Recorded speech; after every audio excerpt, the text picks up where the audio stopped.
Have you ever noticed how a puddle disappears? Not all at once, not like someone mopped it up, but slowly, so slowly, you can never quite catch it happening. One moment it is there, shining in the afternoon sun, and then later, when you look again,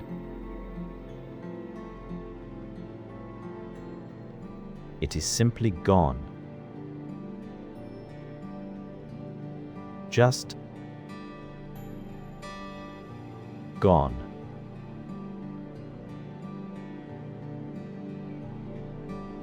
And the ground is dry, and you might wonder where it went. Well,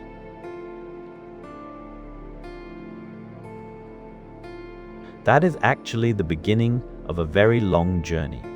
A very, very long journey.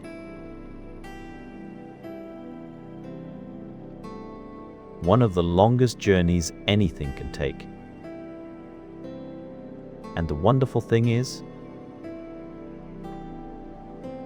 the water does not disappear at all. It never disappears. It just goes somewhere else for a while.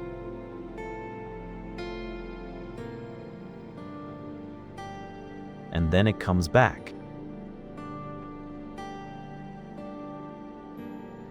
And then it goes away again. And it has been doing this, round and round and round, for longer than there have been people, longer than there have been animals, longer than there have been trees. The very same water, going around and around.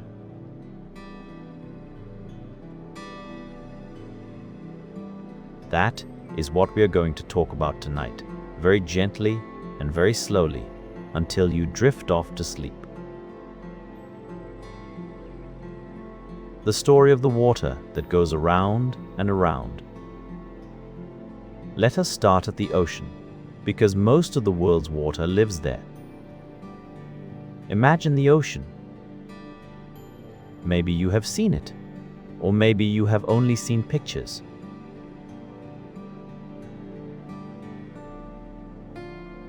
Either way, close your eyes if you like, and just think of it. The ocean is enormous, so enormous that if you tried to walk around it, you would walk your whole life and never finish. It stretches out so wide and so far that the other side of it is completely invisible, tucked away somewhere beyond the curve of the earth.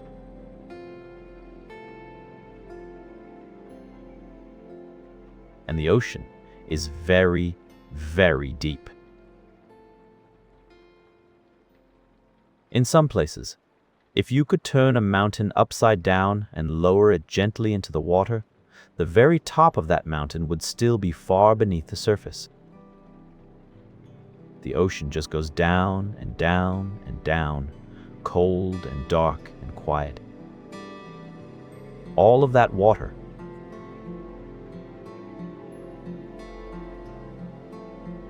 all of it sitting there. It has been sitting there for a very long time. But here is the thing about water. It does not like to stay still. Not really. Water is always doing something. And one of the things it loves to do is disappear into the air. Now, you cannot see this happening.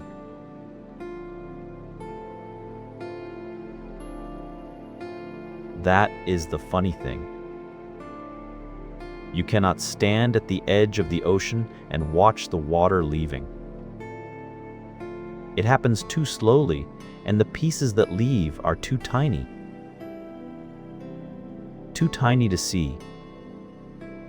Too tiny to feel. Too tiny for anything. What happens is this. The sun shines down on the water.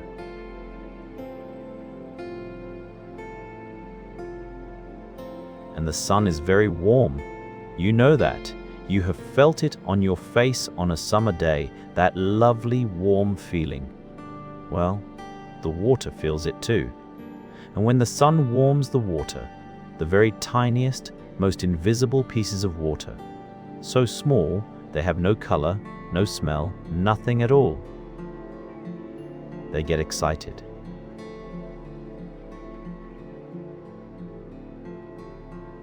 They start to move around faster and faster, the way you might bounce on a bed when you are feeling energetic. And if they move fast enough, they can escape. They leave the surface of the water and float up, up, up into the air. We call this evaporation. Evaporation. It is a lovely word if you say it slowly.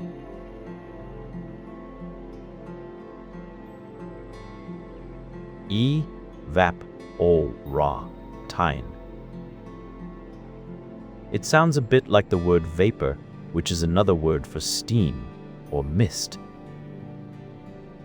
And that makes sense because what evaporation makes is invisible water vapor.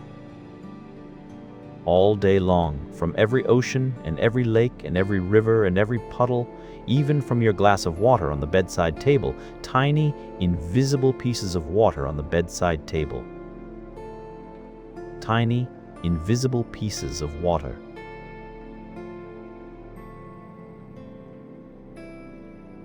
Drifting upward, lighter than air, going up and up. Can you imagine that? Right now, even in the dark, even in the quiet, water is floating up into the air outside your window, off the grass, off the pavements, off the leaves of every tree in the garden. Silently rising. That puddle that disappeared. That is where it went.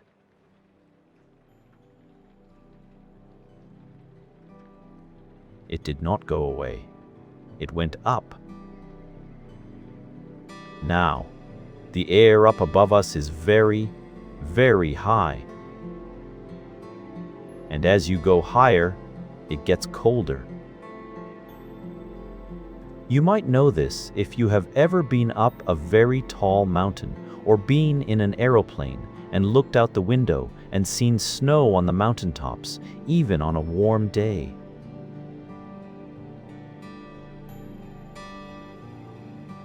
Up high, it is cold. Always cold. So our tiny, invisible pieces of water float upward, and as they go up, they get colder and colder. And when water gets cold enough, something interesting happens. It starts to come back together again. All those tiny pieces floating around separately, they begin to find each other. They cluster.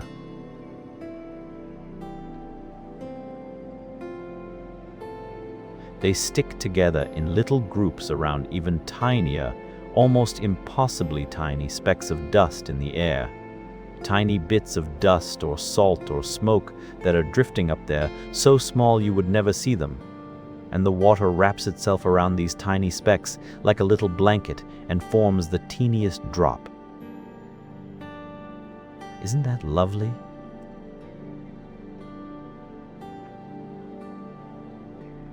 Water uses dust to build itself a little home to cling to, and when enough of these tiny drops form, millions and millions and millions of them, more drops than you could ever count, more drops than there are grains of sand on a beach. What do you get? A cloud.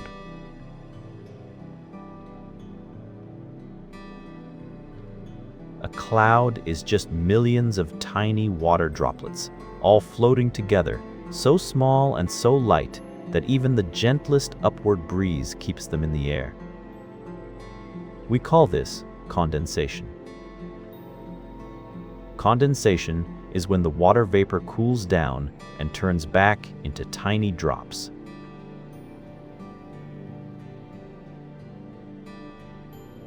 And you can actually see condensation happen yourself in a very small way if you breathe on a cold window. Your warm breath carries water vapor, and when it touches the cold glass, it condenses. It turns back into tiny drops. And you see a little patch of mist on the window, just like a tiny cloud you made yourself.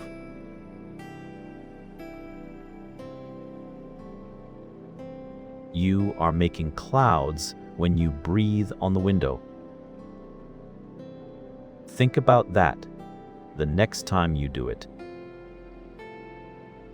So there is the cloud floating along. It drifts on the wind. Because clouds go wherever the wind takes them, they have no say in the matter at all. They are just passengers going along for the ride.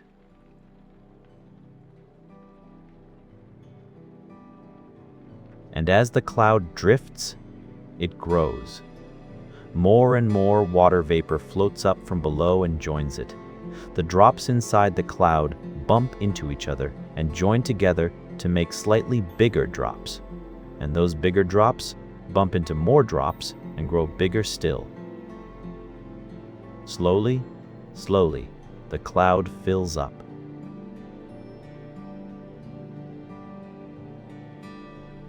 Now, there is a point, and no one gave the cloud a rule about this. It just happens. There is a point where the drops have grown heavy enough that the wind cannot hold them up anymore. They have become too heavy for the air, and so they fall.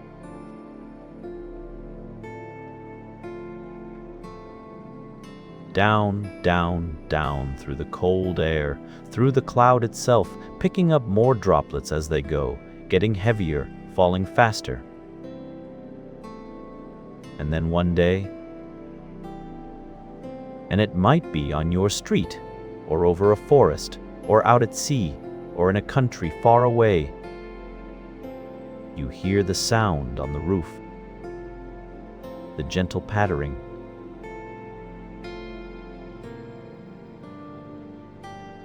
The tap, tap, tapping on the window. Rain. Rain is just water coming home. It went up from the ocean, invisible, carried on warm air, all the way up to where clouds live, and it sat there for a while, drifting on the wind. And now here it comes again, tap-tapping down onto the world. Isn't that funny?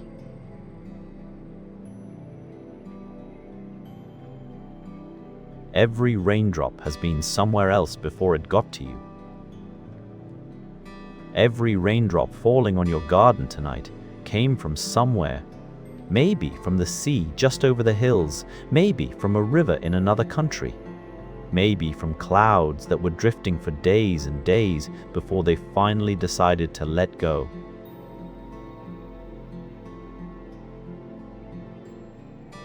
Every drop has been on a long journey. Every drop is a little traveler. Now, not all rain falls on the ocean. Some of it falls on the land. And when it does, it starts a whole new part of the journey.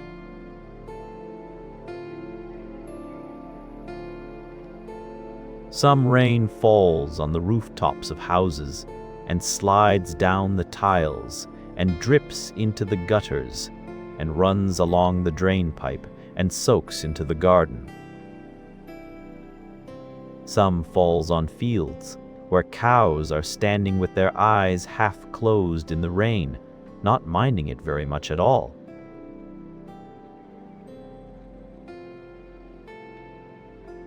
Some falls on mountains, where it might land on snow and just add to the great quiet whiteness up there. And some rain. A lot of rain, actually, falls on forests.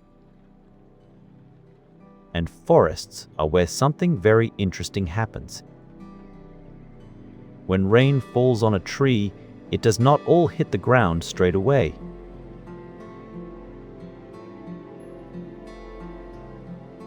Some of it settles on the leaves, balancing there in tiny silver drops, catching the light. And the tree drinks some of it.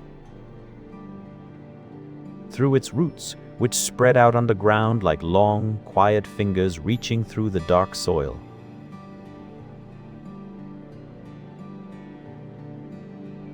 The roots soak up the water and pass it up through the trunk, the way a straw pulls up a drink, slowly and steadily, all the way up to the highest leaves at the very top of the tree.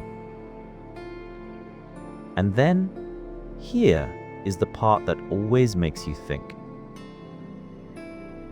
The tree breathes it back out again.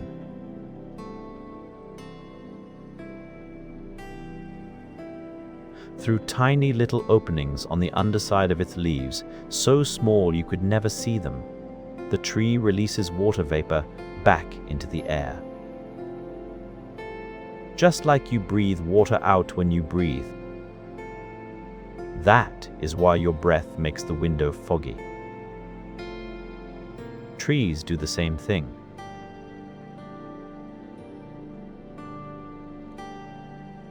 All day long, every tree in the forest is gently breathing water back out into the air. We call this transpiration. Transpiration. The tree is perspiring, sweating, in a gentle, leafy way. And all that invisible water drifts upward into the sky.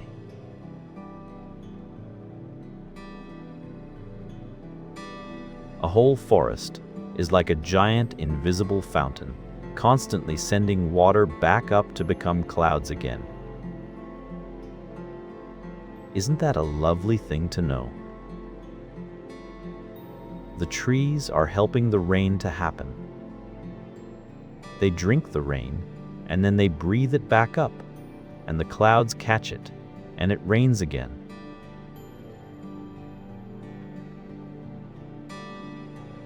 But we were following the rain that fell on the ground. Let us go back to it. Some rain, when it hits the ground, just soaks straight in. The soil is like a sponge, full of tiny spaces between the grains of earth and sand and rock.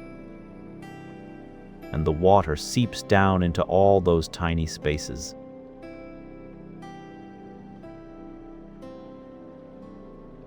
It goes slowly, very slowly, working its way deeper and deeper underground. Down there, it gets very dark and very quiet and very still. Some of this water travels underground for a very long time before it goes anywhere else. It might sit down there for years, hundreds of years.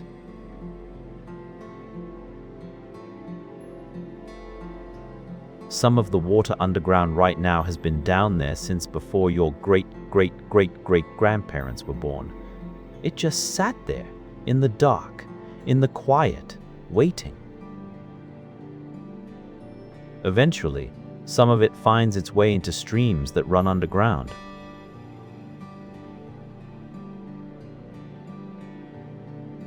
It moves slowly through the rock, filtering through, coming out clean and cold in springs. Little places where the water just appears out of the ground, bubbling up gently as if from nowhere. Springs are places where the underground water has finally found its way back to the surface. Farmers love springs. So do animals.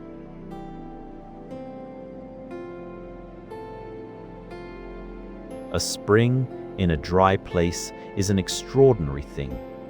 Water just appearing, steady and cold and reliable, rising up out of the earth. And then there is the rain that does not soak in. When the ground is already very wet, or when there is too much rain too quickly, the water cannot get in fast enough.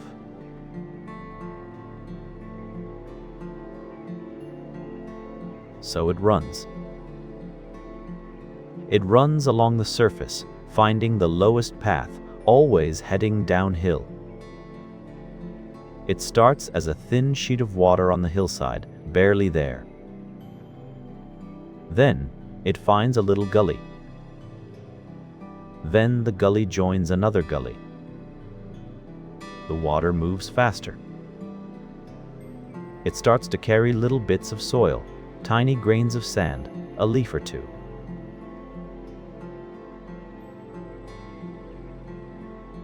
It becomes a trickle, then a stream, then, if it has come a long way and been joined by many others, a river. Rivers. Rivers are wonderful. A river is just rain that decided to walk downhill and keep going. It starts small, high up, usually in mountains or hills.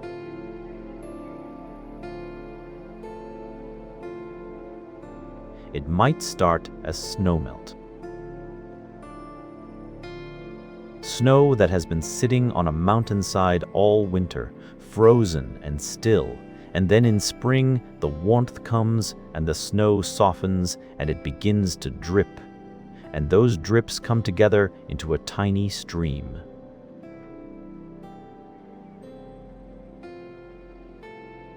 The stream runs over rocks and makes the lovely sound that little streams make. That quiet, busy, chuckling sound. As the river goes further along, it gets bigger. Other streams join it from the sides. The river gets wider and deeper and slower. High up in the mountains, rivers are usually fast and rocky and bright.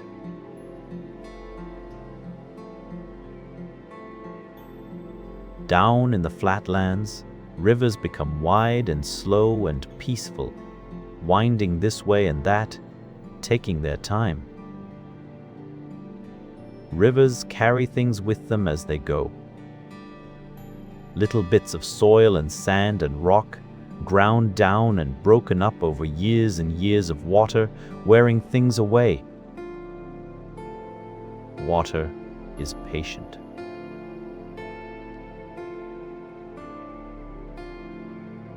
It does not hurry, but it never stops, and over a very long time, water can wear away almost anything. The Grand Canyon in America, a great, enormous crack in the earth, wider than a city and deep enough to have mountains inside it, was made by a river, the Colorado River, slowly, slowly, over millions of years, cutting deeper and deeper into the rock.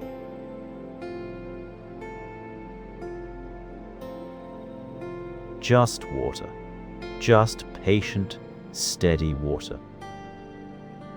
And rivers flow to the sea. Almost always, eventually, the river reaches the sea. It might take days, it might take weeks for a drop of water to travel the length of a whole river. But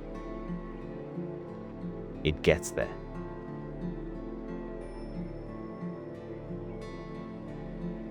And where the river meets the sea, there is often a great wide place where the water spreads out and slows down. And the river and the ocean mix together gently. That is called an estuary or a delta.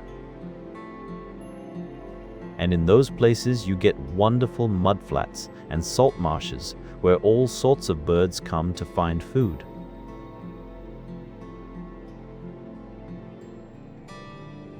But never mind that. The water has come home to the ocean. It is back. The journey is complete.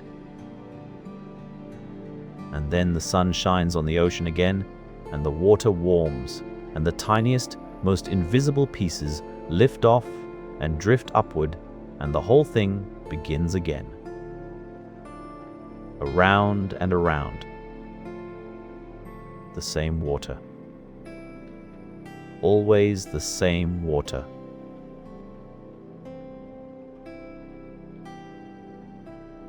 This is the part that is perhaps the most wonderful thing to think about before you go to sleep.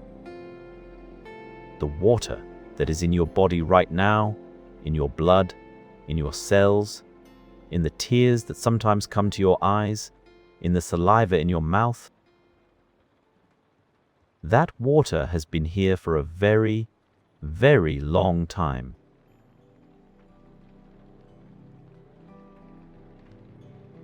The water you drank today from your glass or your water bottle has been somewhere extraordinary. It has been in oceans. It has been in rivers. It has been in clouds. It has been underground, in the dark, for years. It has been inside trees.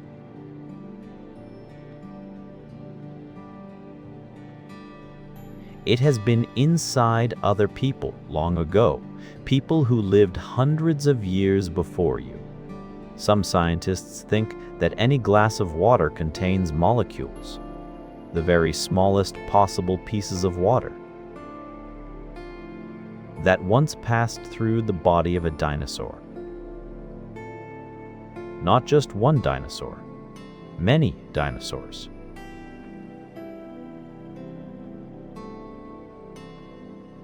The water just kept going around and around through millions of years.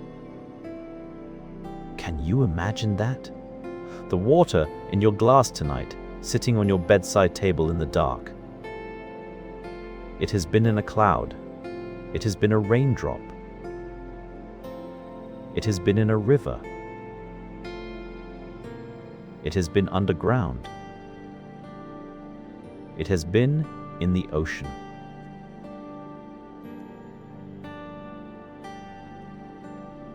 It has been in the ocean again and again and again, more times than anyone could count, more times than there are stars in the sky. And here it is now, in your glass, waiting to become part of you for a little while.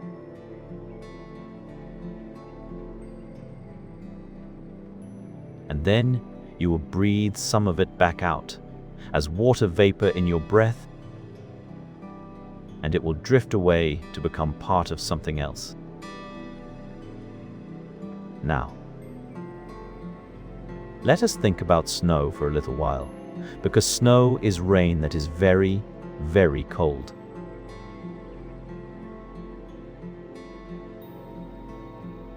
When the clouds are high enough and the air is cold enough, the water droplets inside the cloud do not fall as rain.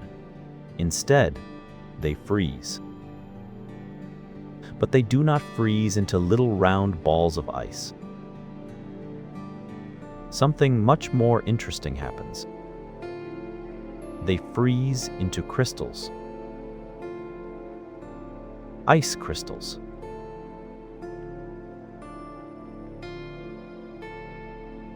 And the crystals grow, adding more and more frozen water vapor from the air. And as they grow, they make the most extraordinary shapes. 6 sides. Always 6 sides. Every single snowflake has 6 sides, 6 arms, 6 points. No one tells them to.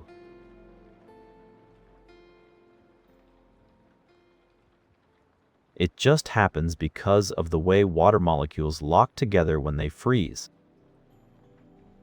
They lock into a hexagon, a 6-sided shape, and the crystal grows outward from there. And here is the most famous thing about snowflakes. No two are exactly alike.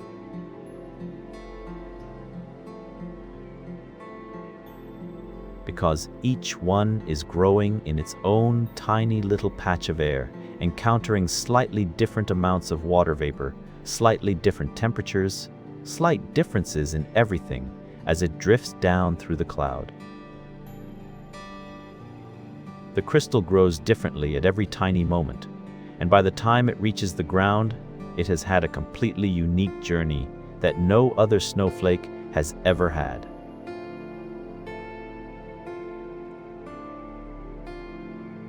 Every single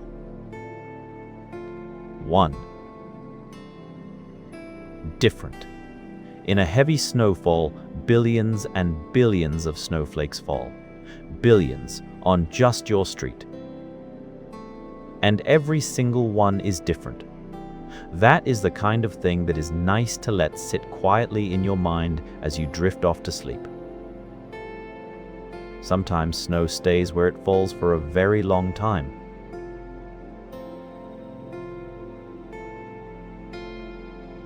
In very cold places, high up on mountains, or near the North and South Poles. The snow piles up, year after year, and the weight of all that snow on top slowly squeezes the bottom layers into ice.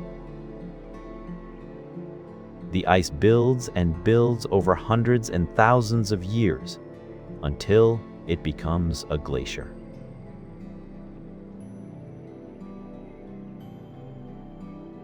Glaciers are very slow-moving rivers of ice. They move so slowly, a few meters a year, some of them, that you could never see them moving just by looking. But they do move, very, very slowly. They flow downhill. And they carry things.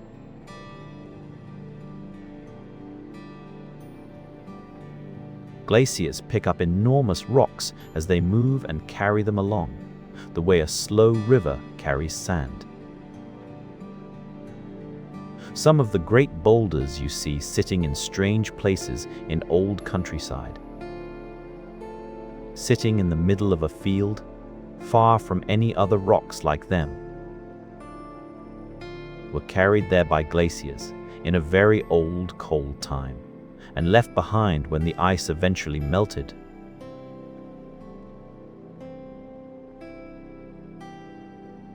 The water locked up in glaciers is very old water, very cold, very still,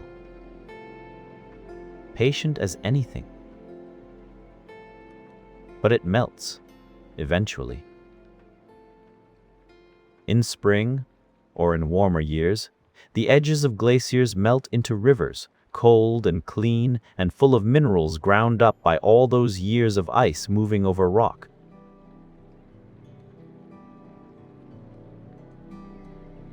Glacial water is usually very cold and very clear, and it joins the rivers, and the rivers go to the sea, and the cycle goes on. There is one more thing to tell you about, and then we will drift toward the end of our story. That is the water inside living things. Because you are mostly water, you know.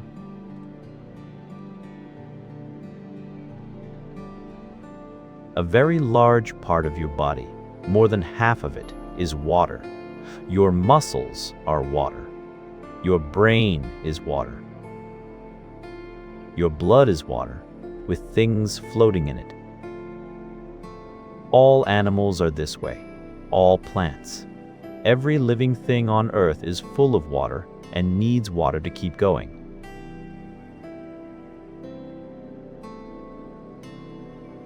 And when living things are finished, when they die, or when they shed leaves in autumn, or when they are eaten by something, all that water eventually goes back. It evaporates, or it drains away, or it is breathed out. It goes back into the air or back into the soil.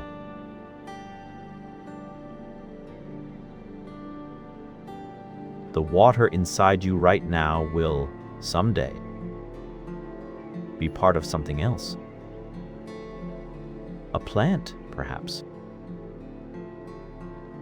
An ocean. A cloud drifting over somewhere you will never see. It is a kind of belonging. You are made of water that has been here for billions of years, and when you are finished with it, it will carry on, going around and around, being part of things, always moving, always returning.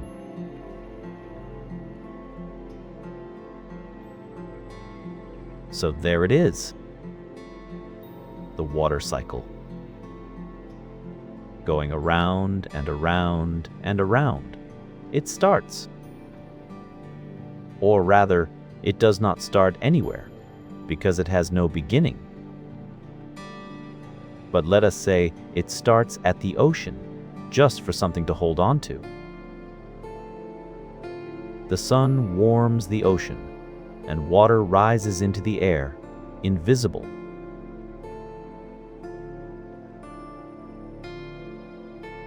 Up and up, getting cooler, coming together around tiny specks of dust. Clouds, drifting on the wind.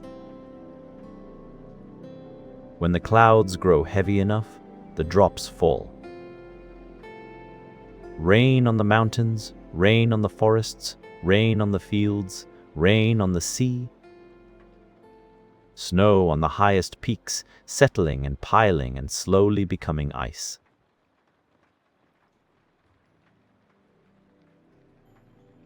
The rain soaks into the ground, slowly filtering down to join the deep, quiet underground water. Or it runs along the surface, joining with other runs of water, becoming streams, becoming rivers, winding their way down through the land. The trees drink the rain and breathe it back out. The rivers carry the water home to the sea.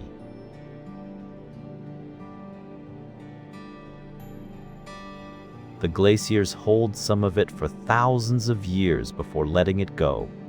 And all the while, every living thing, you, and the birds outside, and the earthworms in the soil, and the fish in the river, all of you drinking the water, all of you drinking the water and returning it, sweating it out, breathing it out, crying it out sometimes.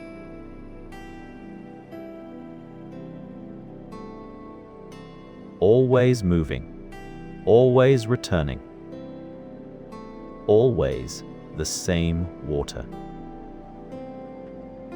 Your puddle disappeared. You might remember that is where we started, a long time ago now. Your puddle, slowly going away on a sunny afternoon. Where did it go? It went up into the air, invisible, carried on warm sunlight.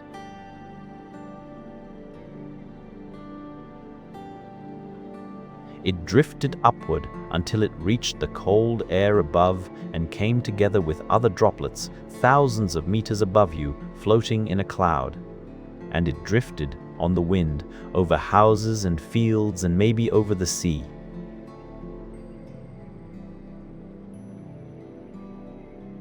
And then one day it fell again, as rain or snow, somewhere else. Maybe far away, maybe just over the hill. And it soaked into the ground and filtered down and joined a stream and joined a river and reached the sea. And the sun warmed the sea, and it rose again. The puddle did not disappear at all.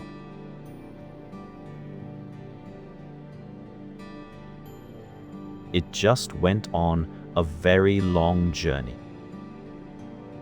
And it will come back eventually. Not the same puddle. It will not fall in exactly the same place on exactly the same afternoon. But the water in it will come back. It always does. It always has. It always will. The world is very quiet now.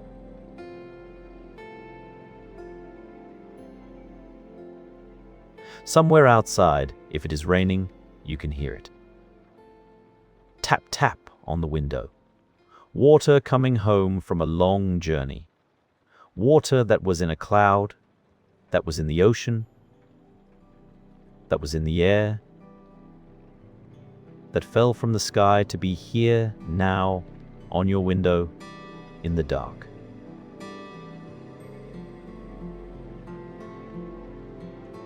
And if it is not raining, if it is still and dry and quiet outside, then somewhere the water is rising. Invisible. Silent.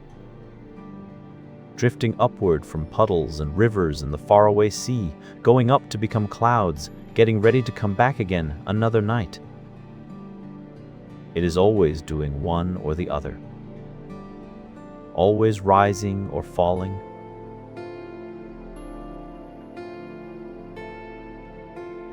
Always somewhere in the middle of its long, long journey.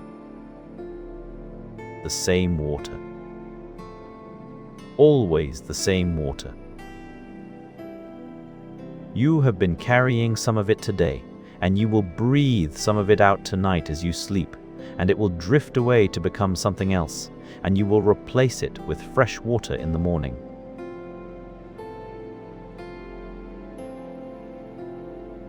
You are part of it too, you know. You are part of the water cycle every day without even thinking about it.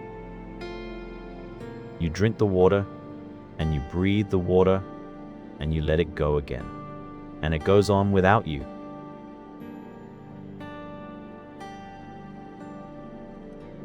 You and the clouds and the rivers and the trees and the oceans and the snowflakes and the deep, dark underground water, all of you together, passing the water back and forth, round and round, as you have been doing since there were oceans and clouds and trees at all.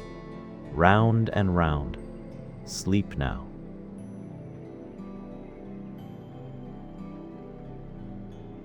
The water will still be going around when you wake up. It will still be going around on every morning of your life. It will still be going around long, long after all of us. There is nothing to worry about and nothing to do. You do not need to go anywhere or think about anything at all.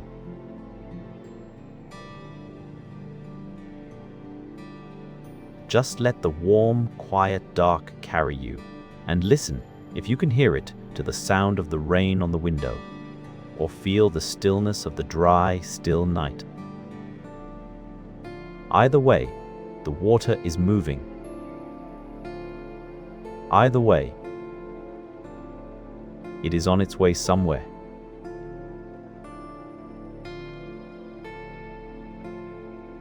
Rising or falling or flowing or sitting, deep and patient and cold in the dark underground. Somewhere right now, a cloud is forming over the sea. Somewhere, a river is running quietly in the dark, carrying a little bit of last week's rain back to the ocean.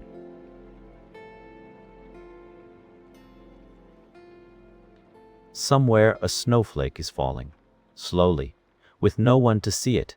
6 perfect sides, completely unique, drifting down to land softly on a mountain that is already white. And here you are, warm, still, quiet. Taking a little rest before the water in you carries on with its own long journey. Good night.